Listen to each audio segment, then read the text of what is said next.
Hello, this is Arya. Welcome to Orissa Post Live and you are watching today's top headlines.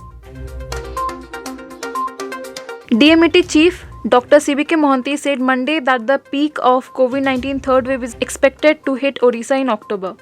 However, he assured that the state is well prepared to tackle the situation. Experts have warned that Orissa could face 10,000 plus new cases daily during the third wave.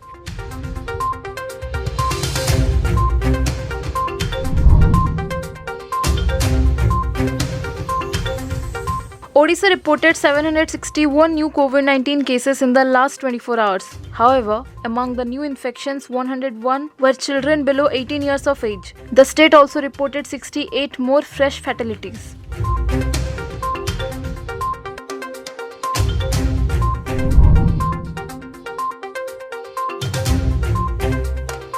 The Sri Mandir in Puri opened Monday for devotees after being closed for over 3 months. All have been instructed to come with either a vaccination certificate or RT-PCR negative report for entry into the temple.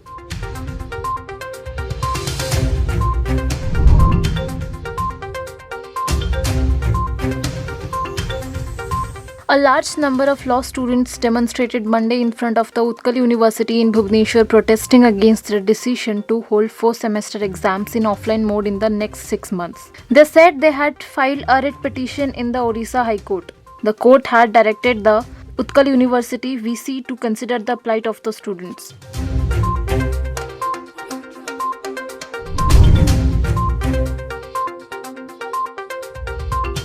ISL side Odisha FC announced Monday the signing of midfielder Lyndon Krasniqi for the upcoming season. The player has been brought on loan from Malaysian club Johor Darul FC.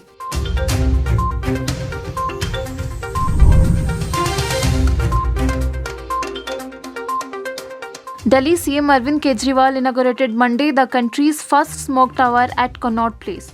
The tower will purify 1,000 cubic meters of air per second within a radius of 1 kilometer.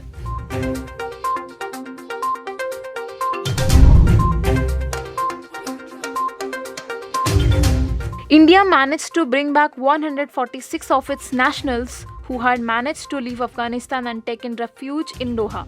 These people were initially evacuated by NATO and the US.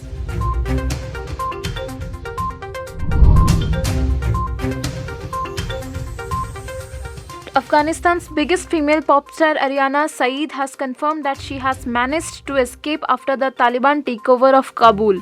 I am well and alive. I have reached Doha and I'm waiting my eventual flight back home to Istanbul, she said in an Instagram post.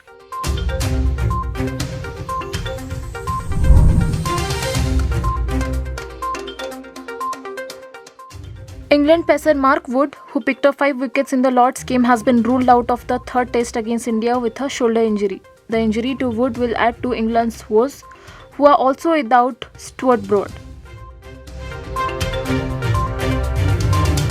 That's all for today's top headlines. To stay updated, keep watching Orissa Post Live.